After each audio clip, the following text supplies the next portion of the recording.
Hello friends, जय शिवराय। आज आम्ही अहिल्यानगर येथून बीड जिल्ह्यातील सावरगावमधील माईंबा येथील गुरु मच्छिंद्रनाथाच्या समाधी मंदिराचे दर्शन घेण्यासाठी चाललो आहोत। रंगपंचमी ते गुढीपाडवा या 10-12 दिवसांमध्ये येथे यात्रा होत असते व गुढीपाडव्याच्या एकच दिवस आधी म्हणजे फाल्गुन मध्य अमावस्येला रात्री या समाधीवर भरजरी भगवे वस्त्र बाजूला काढून समाधीला मंगल स्नान घालून महापूजा केली जाते। श्रीमद भागवतात उल्लेख केल्याप्रमाणे श्री ऋषभदेवांच्या 100 पैकी 9 नारायण म्हणून प्रसिद्ध असलेल्या 9 मुलांनी जगोद्धारार्थ अवतार धारण केले।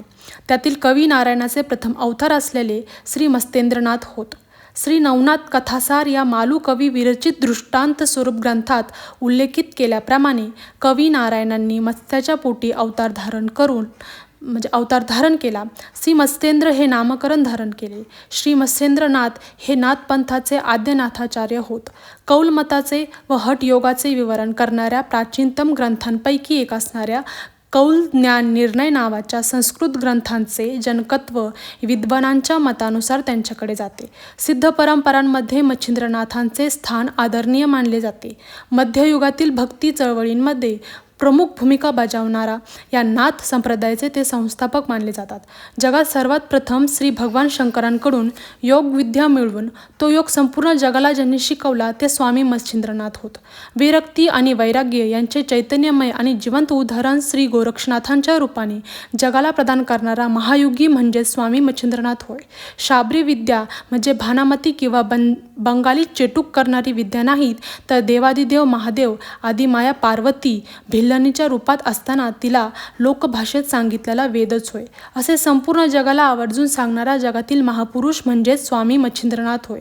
महादेवाच्या मानसपुत्राला म्हणजेच वीरभद्राला स्वतःच्या शक्तीचा आणि पराक्रमाचा झालेला गर्व अहंकार संपूर्णपणे घालविण्याचे सामर्थ्य ज्यांच्यामध्ये होते ते ऋषीश्रेष्ठ स्वामी मच्छिंद्रनाथ होत।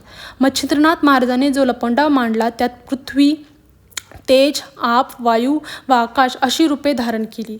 तेवढेच सोडून गोरक्षनाथांनी त्रिखंड अगदी चाळणीत चाळून काढले, पण त्यांना स्वामी मच्छिंद्रनाथ सापडले नाहीत अशी आख्यायिका मच्छिंद्रनाथांची आहे।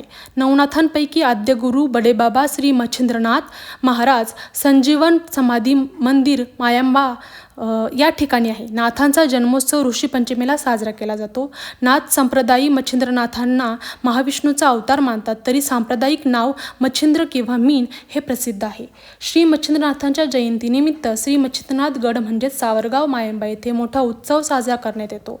श्री क्षेत्र मायंबा येथे मच्छिंद्रनाथ गडावर नाथांनी संजीवन समाधी घेतलेली आहे, त्यामुळे येथील वातावरणात एक वेगळे चैतन्य अनुभवता येते। याशिवाय हे स्नान गर्भगिरीच्या माथ्यावर असल्यामुळे सभोवतालचा निसर्ग मंदिराच्या सुंदरतेत आणखीच भर टाकून नाथांच्या चरणी आपली सेवाच रुजू करीत आहे असे वाटते। भक्तांच्या उत्साहाच्या आणि भावभक्तीच्या सुगंधाने परिसर अगदी उल्हासित होतो। गडावर श्री मच्छिंद्रनाथाची चैतन्य समाधी आहे। तिथूनच जवळ पाठीमागे धोंडाई देवीचं मंदिर आहे। ही देवी नाथांनी मांडलेली बहीण आहे। गडावर अखंड धुनी असते, ती कधीच विजत नाही। धोंडाई देवीच्या डोंगराखाली एक तलाव आहे, त्याला देवतळे म्हणतात। गडावर जाण्यासाठी वेगवेगळे रस्ते आहेत आणि आता तर मढी ते मायंबा नवीन रस्ता झालेला आहे। मायंबा येथे मच्छिंद्रनाथाच्या समाधी दर्शनासाठी दर गुरुवारी अमावस्येला पौर्णिमेनंतर राज्यातून व राज्याबाहेरून हजारो भाविक दर्शनासाठी येतात, तर मच्छिंद्रनाथ जयंती उत्सवानिमित्त व पाडव्याच्या यात्रेनिमित्त लाखो भाविक दर्शनासाठी येतात। गुढीपाडव्याच्या आदल्या रात्री मच्छिंद्रनाथांची समाधी उघडली जाते। आदल्या दिवशी गंगेहून कावडीने आणलेल्या पाण्याने समाधीला आंघोळ घातली जाते।